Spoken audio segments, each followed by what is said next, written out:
Good morning, everybody. As most of you know, but we do have a number of new names on here today. I'm Christine Jacobs, and I have the pleasure of being the executive director for the last 10 years of Represent PA. We are the statewide PAC in Pennsylvania supporting progressive, democratic, pro-choice women running for the state legislature, both the House and the Senate. And as I've been telling everybody lately, we've had 10 years of victories. Our first victories were in 2015. But also in 2015, the percentage of women, and part of the reason we came into being is that if you looked at the state legislature, both the Democratic caucus and the Republican caucus, we were we did not have many women. So matter of fact, the Democratic caucus in both the House and the Senate when we started was about 17 or 18% women. That's less than 1 in 5 were women. Today, both the House and the Senate Democratic caucuses are around 36% women. And when you hear about some of the candidates we're supporting today, we think we're going to be at 40% women in both of those caucuses, after this election.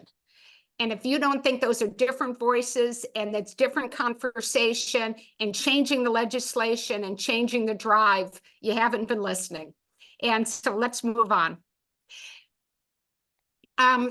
April 23rd, we had good results. All of our incumbents moved on to the general election, including some who had strong challengers. We endorsed our House candidates without primaries, of course, all moved on. And so and our 3 Senate candidates moved on. So we're in really good shape going into November with the Represent endorsees. Next slide. And what's happened since we've been in, we went many decades with, in Pennsylvania, having Republican House and Senate, or at least one of those chambers being Republican. And one of the things I've noticed since in the 40 years I've lived in Pennsylvania is, for the most part, every 8 years, we'd switch parties for the governor. We'd have 8 years of a Republican governor, 8 years of a Democratic governor. Everybody would come in saying they were going to go for change, but not a lot changed. And that's because Pennsylvania is one of the states that is heavily legislative driven. A number of states have part-time legislatures who mostly advise what's going on. There are an awful lot of things that are within the control of the legislature that the governor cannot change.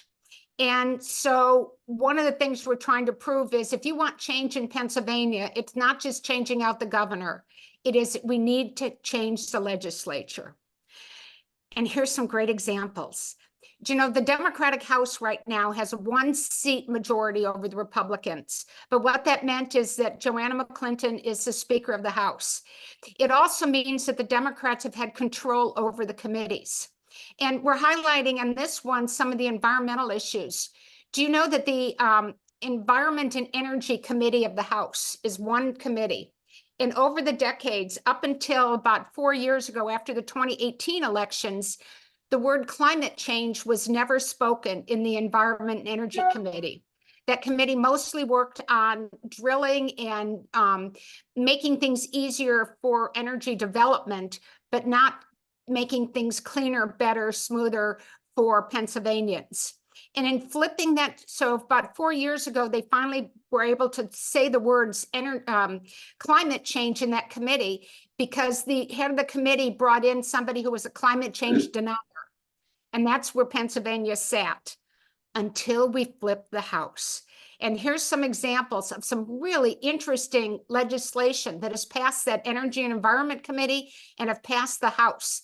And the names that we've highlighted, they're all women that we've supported since we've been in, and they're all women who would tell you that Represent played a good role in getting them elected. And I'm very proud of this legislation. I'm very proud of the work of these legislators, and yet they all sit because the Senate refuses. There's something over 200 pieces of legislation that the House has passed on everything from these issues to minimum wage to gun safety, things that have passed the House that are not getting through the Senate. And so today we're going to talk about, we need to give a bigger majority in the House. we need to have it so that it's more than one person, so that when somebody drops out, we're not panicking over a special election. And we need to get to the point where we control the committees in the Senate. Next slide. So who's going to talk about that today? We're pleased that Madeline Zane has joined the House Democratic Campaign Committee for Pennsylvania. She came to us from Colorado, which is a very different kind of legislature, but she was able to expand the Democratic majority there in their Senate. She's a native Coloradan, but today she's gonna talk about what she's learned in Pennsylvania and how she's going to increase the majority in the House. Next slide. We also have Tim Wagner with us. He's been around politics. He came to us from Florida, where he was a political director. He had worked on the Bloomberg campaign, but Tim has a very specific goal here. He's working with the Senate Campaign Committee, and Tim is going to tell you how we're going to get to the point where we run the committees and can actually talk about the legislation that the House is passing and the Senate refuses to take up. So I give you, Maddie, you can start today, and it's up to you. You've got slides, you're the co-host, and we look forward to hearing about the House. What are you doing? Perfect. Hi, everybody. It's great to see everyone this morning. Yeah, I've got a couple of slides here. I also want to shout out, I've seen a few of our candidates join the call, so great to see them this morning. Let me go ahead and share my screen. And Tiffany, if you make a list for me of all the candidates who are on, so we can give them, make sure we give them the good shout out at the end. I've seen a few myself, but I get so caught up in what's going on in the meeting that I don't always look.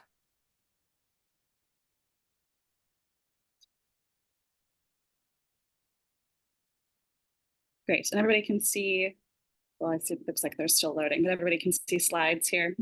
Yeah. Perfect. Just quickly, this is our staff. We're really excited to have a full complement of our regional directors. Our campaigns and organizing director, Sawyer, I believe, is on the call this morning as well to help answer any questions in the chat. But I imagine most of you have met some of these folks already who are based out in district. Similarly, our primary wins, we protected our incumbents, which we're really excited about.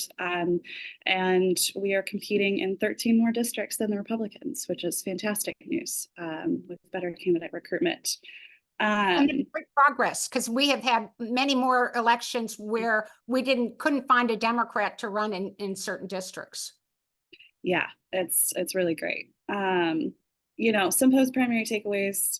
We've seen that Democratic turnout is down.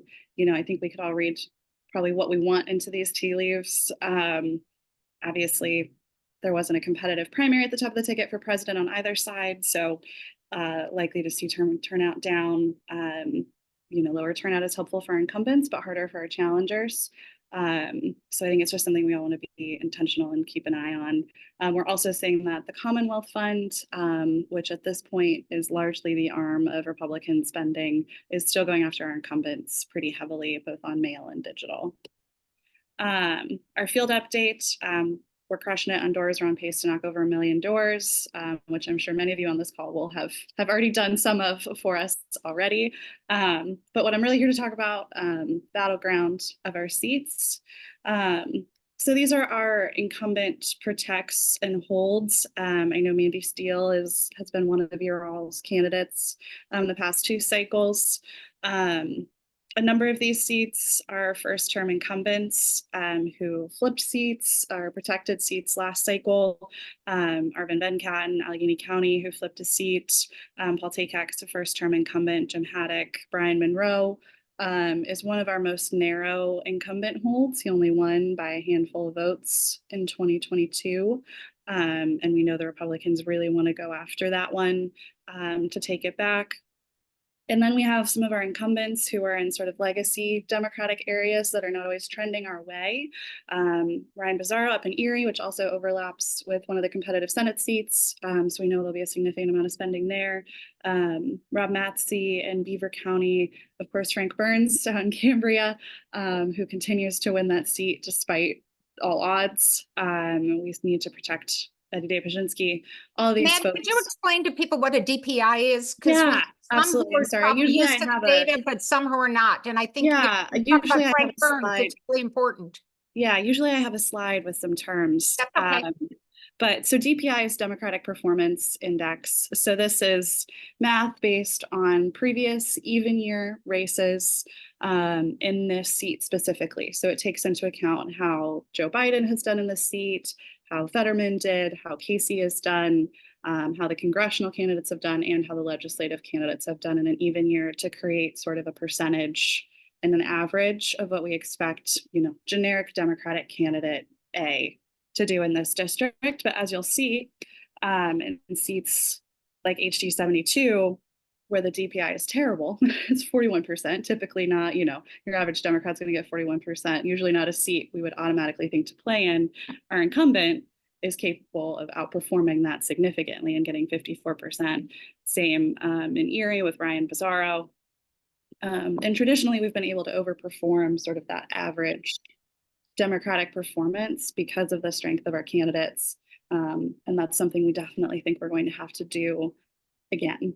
And for those wondering why Philly seat is on this protect list, this is an open seat in Northeast Philly, and the Commonwealth Leaders Foundation has put it on their target list. They're very connected to the Republican opponent in that seat. And they want to pick up another Philly seat. This seat is right next to Martina White in 170, which of course has been difficult to oust her. And they want to see if they can do the same in 172. So those are our incumbent folks. Thoughts for any questions or anything, Christine, you would like me to add here? No, I think, thank you. And I made the comment in the chat that as you said, Mandy Steele, we supported her in her first run 2 years ago. And she won a good victory. And now we're looking to, we've already given her money for, more money than we've gave most of our incumbents to make sure or to help her along in this race. No, and yeah, and all of these folks are getting beat up by the Commonwealth Foundation. So appreciate all you've been doing. Then kind of what we call our tier 1 flips. So these are the seats that feel the most likely to flip within a few percentage points. And some of these we were within a few votes last cycle. Also, a number of these candidates are women, which is really exciting. Up and down, we've got really wonderful women running. You'll also see a little bit of occasionally the reverse here. With the DPI and how we've done, incumbency can hold a really strong advantage in Pennsylvania, which is why all of these candidates are out knocking doors already, talking to voters, raising money, doing everything they can to make the case that the time for the Republican leadership in this seat is over and they need to flip. So this is how we expand our majority and get out of the 102, hold our breath every time there's a special election, every time somebody has to take a sick day when there's a big vote, and get out of that sort of panic mode moving forward. These seats are all across the state, from Hadley House out in Allegheny to a couple of seats out in Bucks. HD 160 Elizabeth Morrow, that's the last seat in Delco that hasn't turned blue yet, and we would really like to turn all of Delco blue. I know all of the women of Delco who you have supported in the past are certainly all in on that seat. And we have a couple of Ned, my one comment about this slide, I've got 2 comments. One is that I want everybody here to notice that 5 of the 6 tier 1 races are women. And when Represent started, and part of the reason we had to get started was that we had women who wanted to run for races who were told if it was a close race, if it was a difficult race, they had to put in a regular candidate, and they couldn't risk that race on a woman because they weren't sure women could win. And one of the things that we've seen, and the caucus and both caucuses have seen, is women can win in Pennsylvania. And so I want to thank everybody for their Represent support over the years. Anna Thomas, for example, she lost last time, but she lost by 600 votes or something. a race that she was a tier 2 and nobody thought she had a chance. But we supported her and we're really proud. The other thing I wanted to point out is that because the Republicans, the Democrats have the majority, a lot of these Republicans incumbents have had to vote on things that they didn't want their constituents necessarily to see. So Craig Williams has had to vote on some things in Delco that now can be used against him as for the Democrat running. So it's a great group of candidates. Yeah, we have things to go after all of these folks on, which is great. And Craig Williams in particular got pushed to the right during his attorney general primary, which is really wonderful news for us.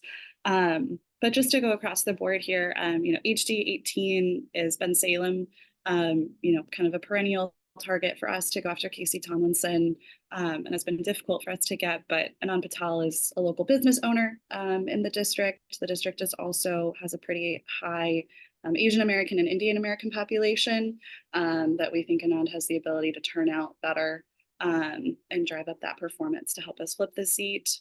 In Allegheny County, HD 44, Hadley Haas, I know, is on the call. It's wonderful to see her. Has been working really hard over the past year, over a year already, knocking doors and raising money.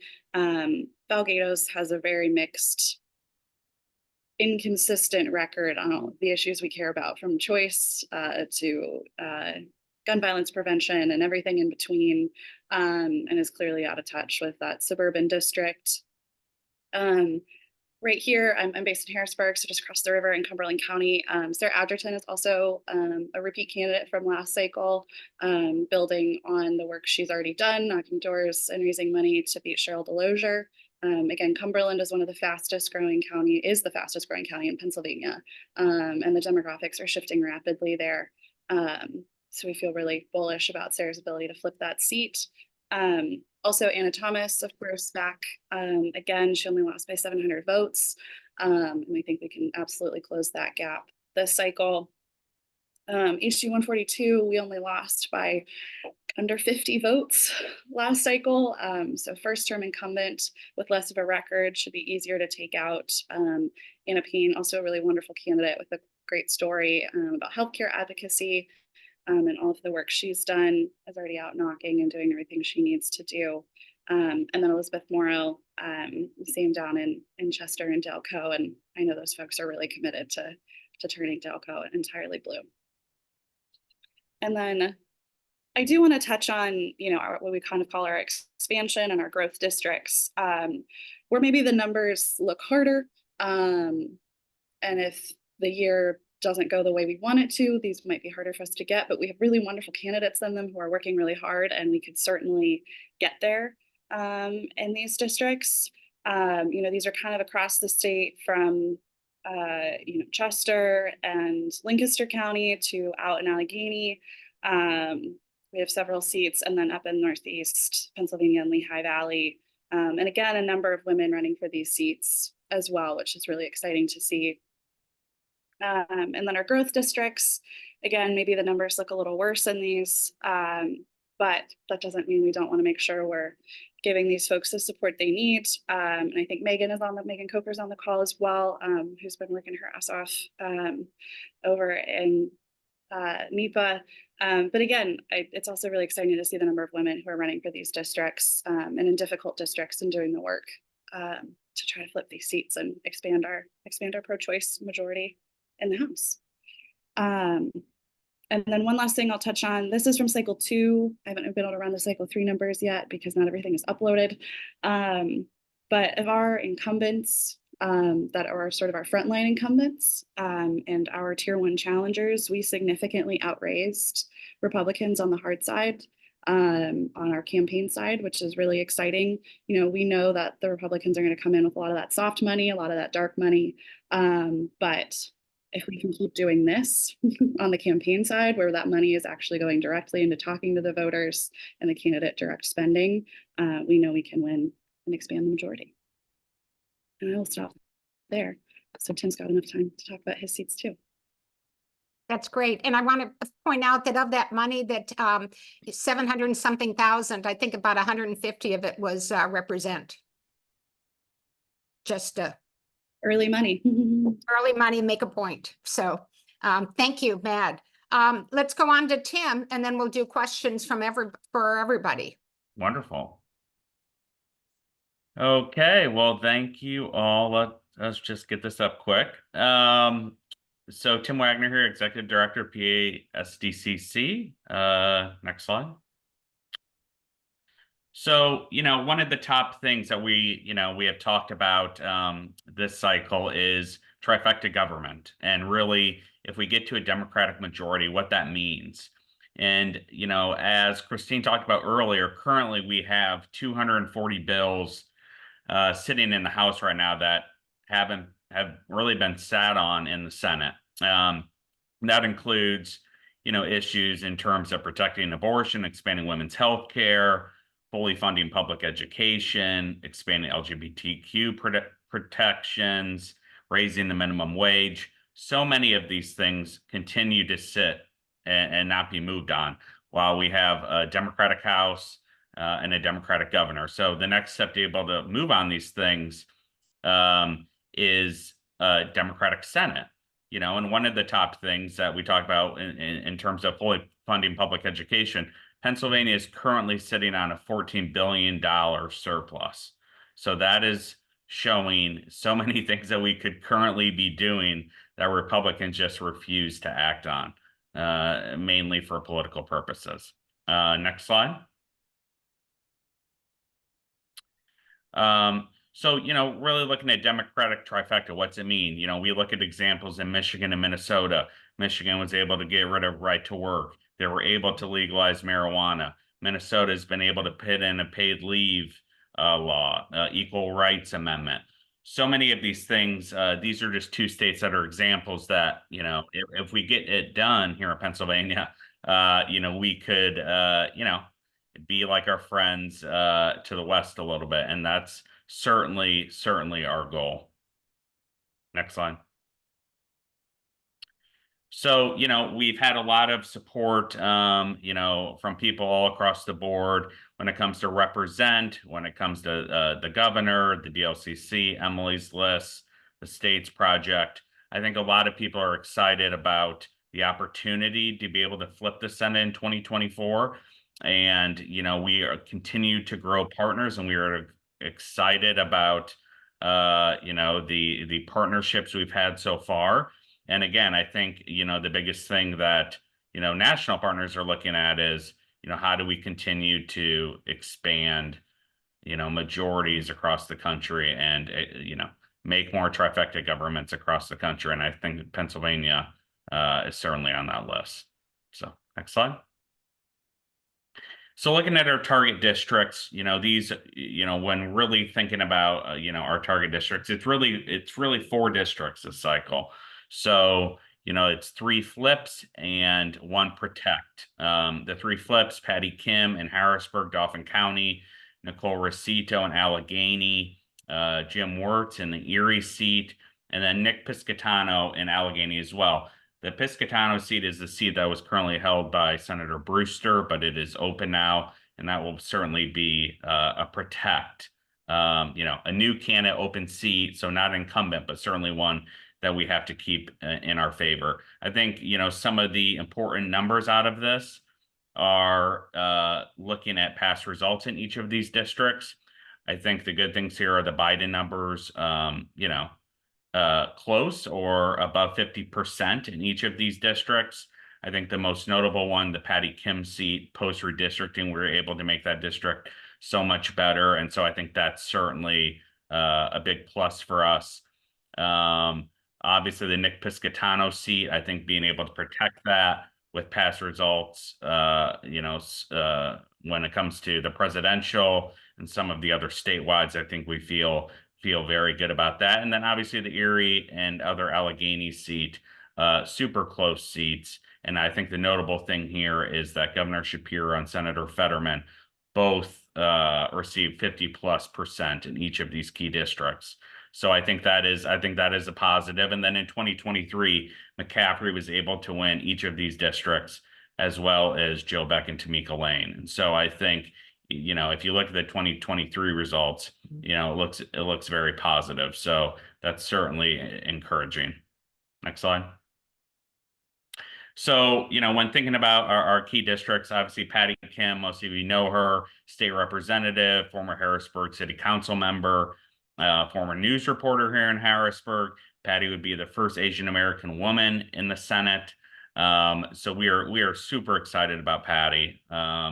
You know, I think the things about Patty, you know, one of the things that the bills that we talk about that that's being held in the House that Patty has introduced every time in the House is the minimum wage bill. And so, you know, we're excited to get Patty in the Senate to be able to put up that minimum wage bill when we get a majority and being able to, you know, increase the minimum wage even higher, you know, at the same level as red states across Pennsylvania that currently have a higher minimum wage. And so, you know, Patty, I think will be a champion for that. Again, post redistricting, the numbers got so much better here.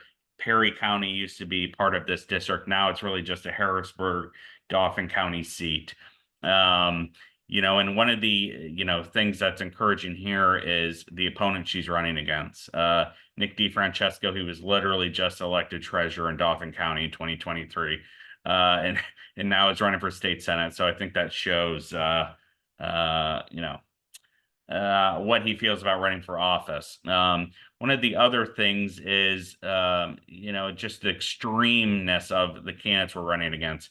He used to be part of a religious organization that encouraged women not to vote, said women couldn't get a divorce. So, you know, is super pro-life. So that really shows you the type of candidates that we're running against and why it is going to be so important for us to get out and vote this cycle. So Patty is step one to be able to get to the 25. Next slide. The next candidate we are so excited about, Nicole Rosito, running against Devlin Robinson. As many of you know, this was a seat that Pam Ivino used to hold. She won in 2019 in the special. We lost it in 20. I know a lot of you helped Pam. You know, Pam barely lost it in 20, you know, and we are so encouraged this cycle to be able to flip back this seat. As Hadley said, one of the encouraging things too is the Hadley-Haas seat is nested within Nicole's state senate seat. So the partnership there is going to be great for both chambers. Nicole is just a wonderful candidate. Christine has been and has been super helpful to Nicole from the beginning. A 27+ year educator, really comes from a family full of public educators, from brother, sister, sister-in-law, mother, father, all PSCA members, all union members. So, you know, really encouraged about that when we're dealing with running against a senator in Devlin Robinson who has voted against public education every step of the way. In a district that's, you know, has a lot of public school teachers in it, you know, we're very encouraged by. But also not that, she's a former coach. Well, she's a coach now, a basketball coach. And so, you know, knowing families and students all across the district is something that's, you know, we feel is very appealing to the profile in this district, but also a local elected, you know, from the redder part of the area. So, you know, one of the important things here is going to be, you know, talking to voters, independent voters, Republican voters. And I think someone who has been elected in a red area in the past who can speak to that, I think is a big plus for us as well. You know, we're going up against Devlin Robinson, who is pro-life and as extreme as it can get, who chairs the labor committee, but who has refused and sat on important legislation when it comes to our union members, but also when it comes to minimum wage bill, refuses to put it up for a vote. And, you know, the encouraging things here in this district are, you know, Biden barely lost in 20. But if you look at the Shapiro number, 59% within this district. So I think, and obviously the Fetterman 50+ as well. I think that is important for us. But also I think this is a district where, you know, we're going to have, we have a strong female candidate on the ballot, and I believe choice is going to play a major factor in a district like this. And so, you know, I think being able to have that is extremely helpful. Nicole has been hitting the ground running hard in terms of fundraising. She's been able to raise over 300,000 so far. You know, is out knocking doors on the weekends. Tuesday's her last day of school, so we'll really be a full-time candidate.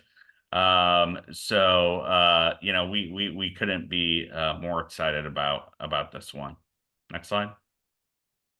The Erie seat. So I know many of you know about Dan Laughlin. I know a lot tried to help Julie Slomsky back in 20. You know, there were many many problems with the race in 20. So, you know, I don't want people to be discouraged about this district. Again, we have Dan Laughlin, who chairs a committee who refuses to put forward legislation that, you know, would help, you know, millions of Pennsylvanians, who talks a big game saying he supports things. But when it comes to a vote and pushing leadership to actually vote on things, you know, he doesn't move on it.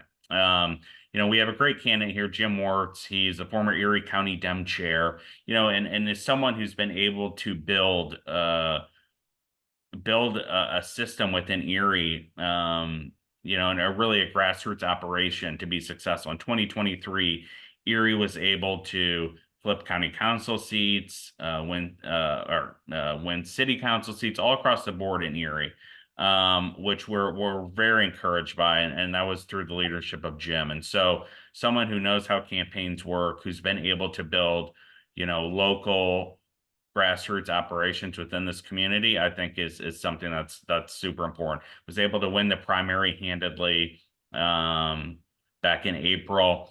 You know, just had a fundraiser last night, was able to raise over $100,000 at that fundraiser. So, you know, someone who is building up a field operation that's successful. It was through the primary, expanding upon that in the general, and someone who, you know, has the fundraising chops and is doing everything that we need to do to be successful. You know, one of the encouraging things here, again, is the 2022 numbers.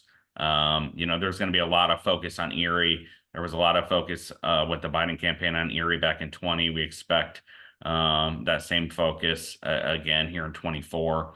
And, you know, I think this is one that, you know, if we have the necessary funds to be successful, we can be successful here. And the other thing with Erie as well, it's a cheaper race to play in. So I think, you know, I think that's something that makes this race a lot easier as well. So we're excited about Jim. We're excited about the prospects here. And then our last one, Nick Piscatano. Many of you know he's a House member now. You know, has been super successful in his past House races within Allegheny. You know, we're so excited that you know, he decided to run for this seat.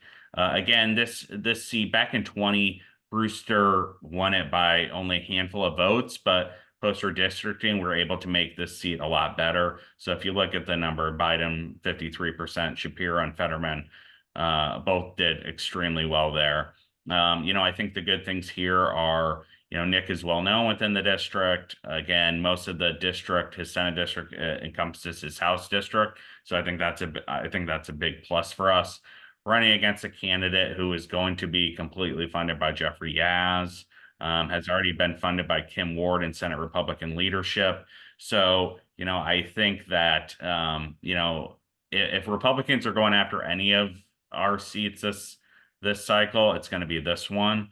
As we'll talk about in a minute, a lot of our incumbents are in pretty safe seats, and you know, we were able to do that post redistricting. So there will be a lot of focus on this one. You know, and I think you know, this gives us, you know, 2 seats in Allegheny that are going to be very important for us. And so you know, we are excited about Nick. You know, Nick was successful in his primary. You know, is raising the necessary funds, has strong support from labor, which is going to be, you know, a key within this district. You know, is putting together a successful field operation. So, you know, we feel extremely good about this one. And then finally, our incumbent protects. As I said, post redistricting, we were able to put our incumbents in a lot of safer seats. That includes Judy Schwenk, John Kane, Jimmy Dillon, Carolyn Comita. So, each of them are in 55 plus DPI seats now. So meaning, the average, Madeline just talked about the DPI. So, we feel extremely comfortable at this. The one that we'll pay attention to, who has the lowest DPI out of any of these, is Judy Schwenk and Burks. So, we are doing everything we need to do to make sure Judy is successful. And obviously, if the cycle were to become a red wave or such, hopefully we don't expect that, but obviously we are putting in the necessary resources and obviously our candidates, each of them are successful fundraisers and are doing what they need to do to be successful. And, a lot of them have, strong support on the ground, which I think is a big plus for us this cycle.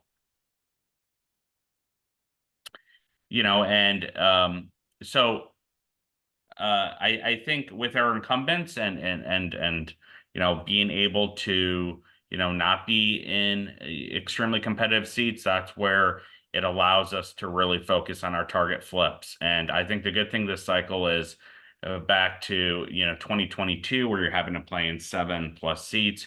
We're really able to tailor and be focused on 4. And so I think that is helpful for us this cycle, and it really gives us a tailored approach to be able to flip it. And so, again, I think we are in extremely great situations. We have extremely good candidates, including, a few women.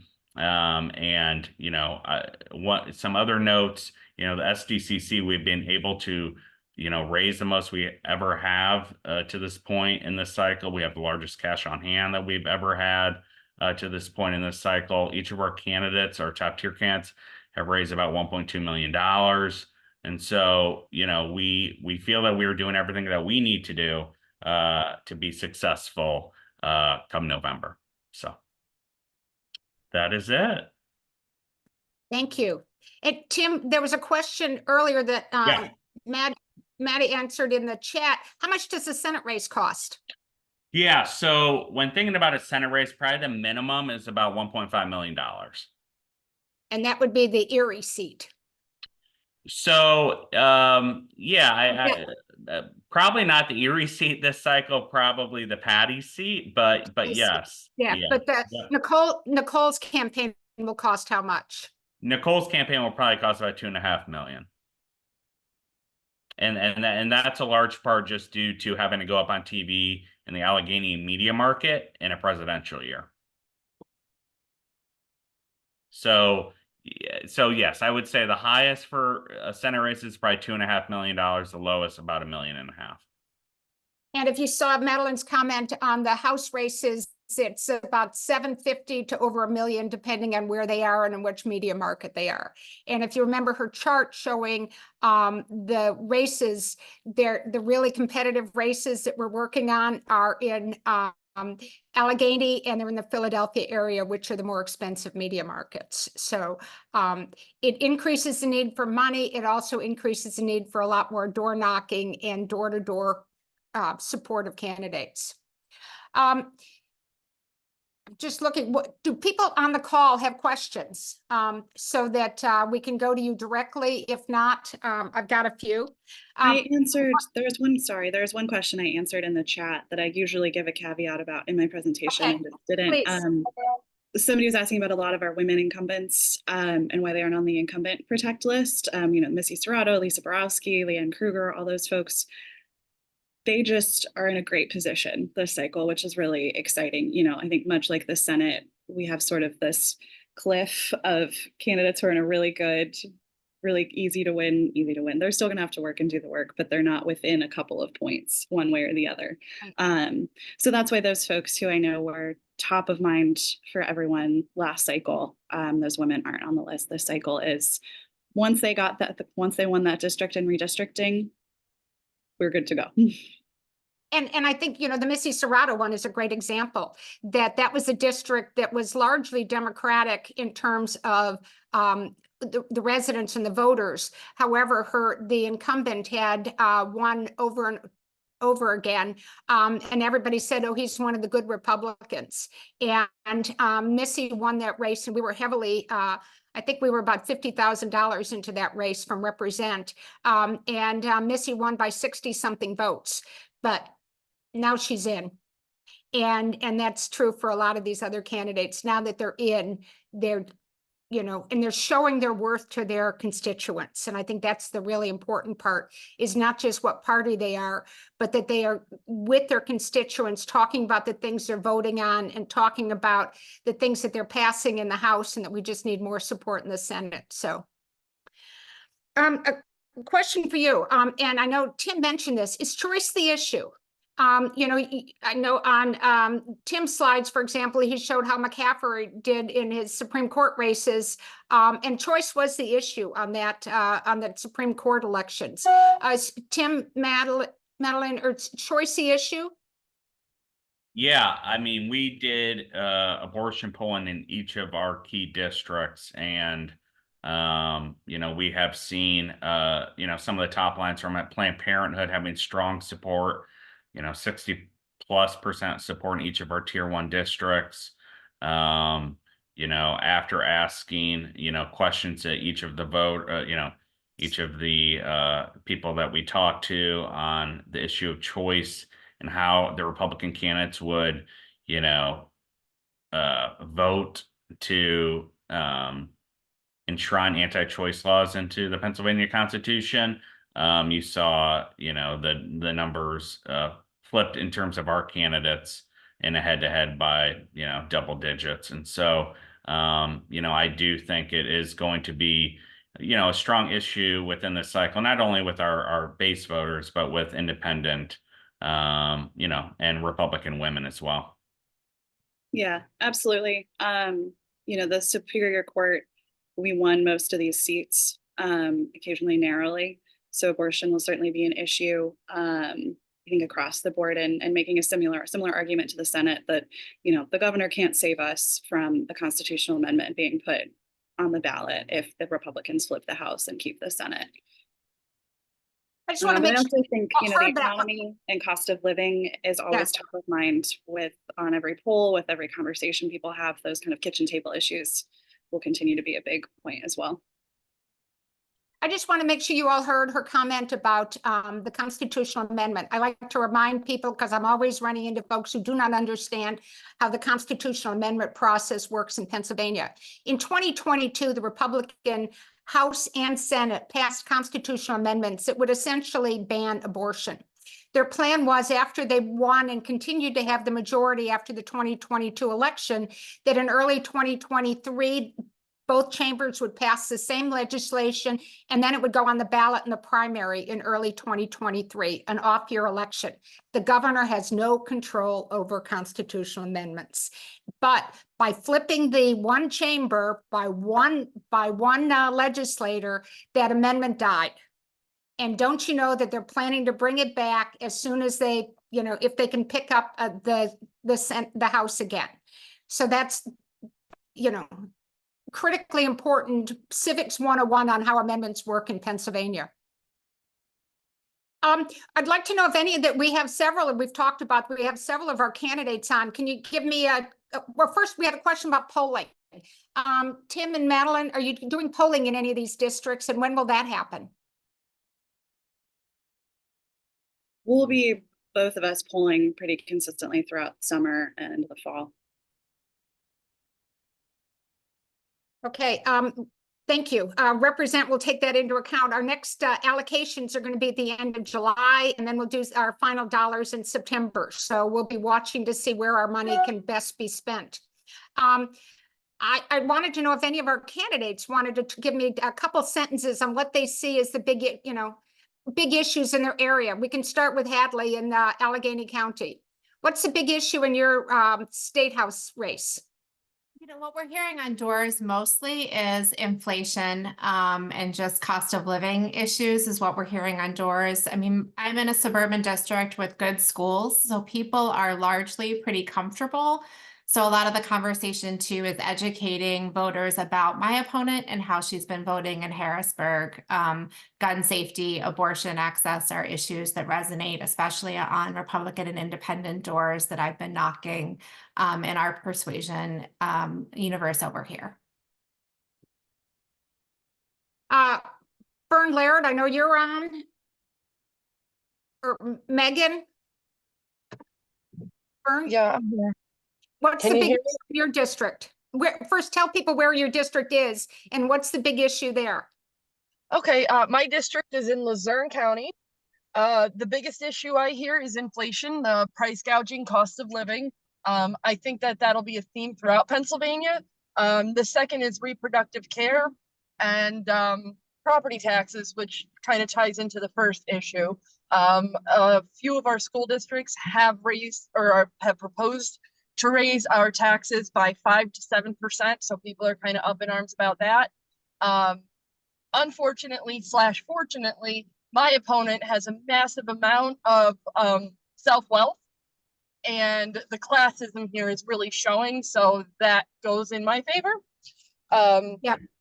But those are things that we really do need to work on. I have mostly been discussing the Price Gouging Act of 2006 that Pennsylvania passed and how it doesn't go far enough because the maximum fine is only $10,000 and it's the cost of doing business. And everybody on the ground here has been pretty receptive to actually having some kind of plan to combat the price gouging that's going on here. Thank you. And one of the things about, do you know, Pennsylvania has some of the most unequal funding of education in the entire country because we have an over-reliance on property taxes. And so the answer to the property tax question is to use more of that $7 billion that we have sitting there to help fund school districts. And it's one of the things that our House Democrats are arguing for. It was the reason for the big lawsuit a couple of years ago that we still haven't put in any changes to, that talked about the unequal funding of school districts. And it shouldn't just be on local property taxes or local property owners. Who do we else have? Megan, are you on? Or we have Miriam, 2 other candidates I saw.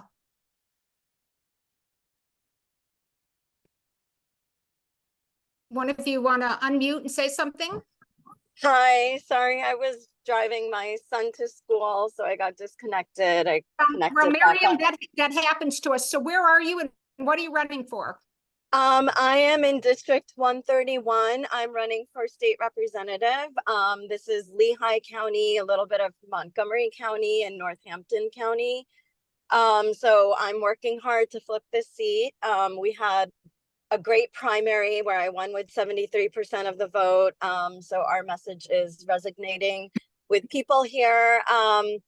And the big issues are women's reproductive rights, public education. My opponent is also an election denier. She's making voting harder for people and having smart growth. Thank you. And I did send out my form for represent. I would love all the help that I can get. Thank you so much. We look forward to reading it and making an allocation to you in our July allocations. Thank you.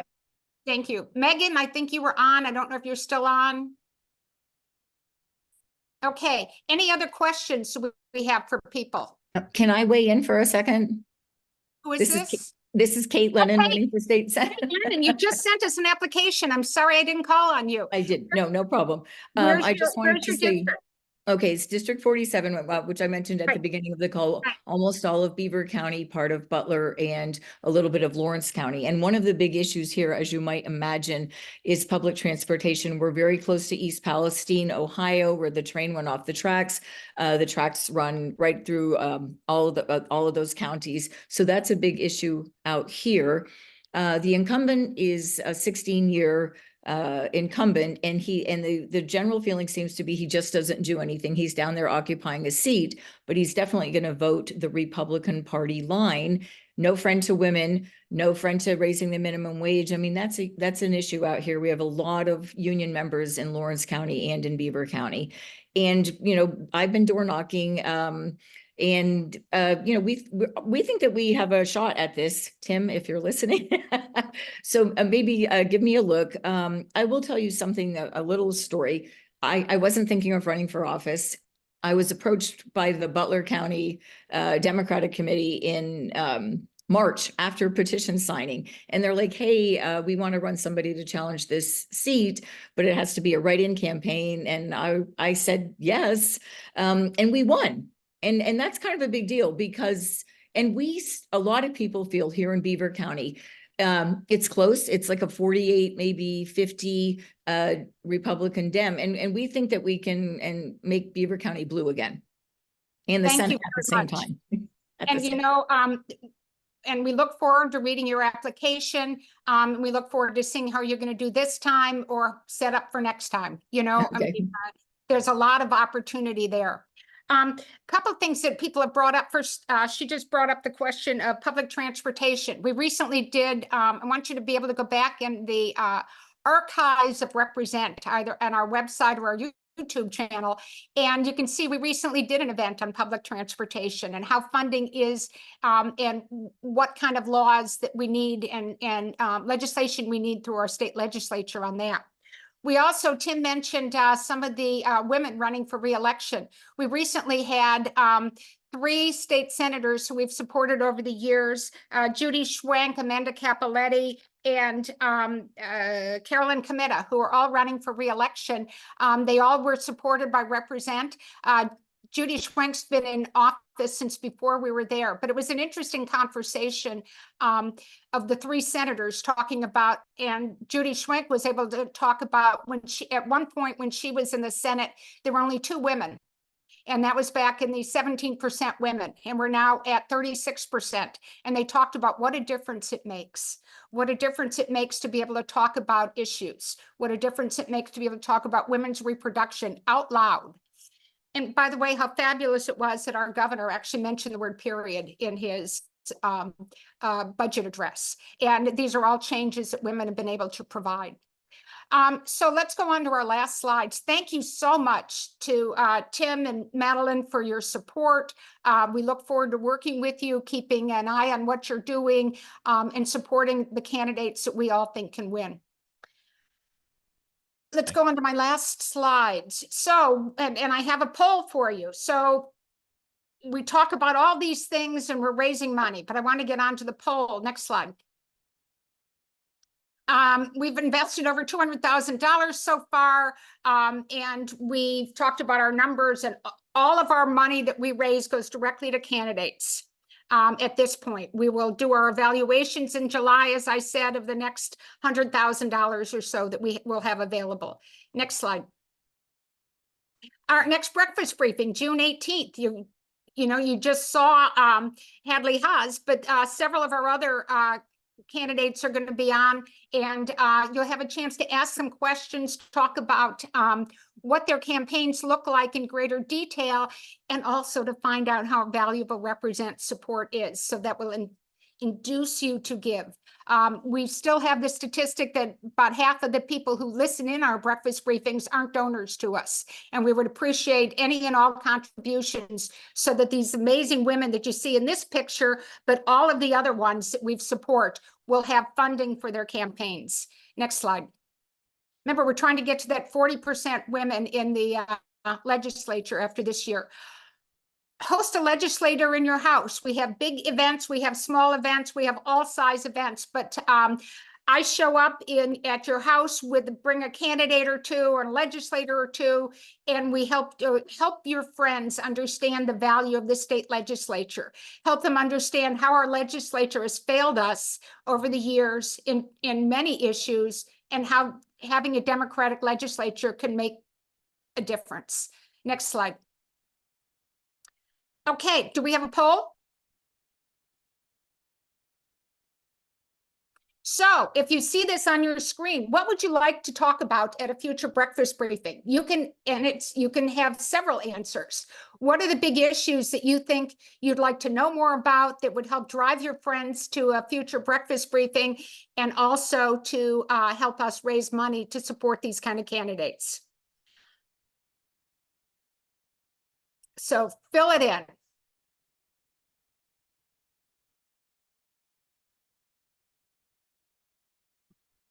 And then we'll get back to you. We'll talk about them. As you saw, we've got our July one scheduled, and we'll be doing several more between now and the election day. One of the ones that I think we need to do based on some of the chat comments are, we need to be getting you more information on what else you can do. What else you can do for these candidates. So we'll get back to you with the results of the poll. Thank you for your support. Thank you for your interest.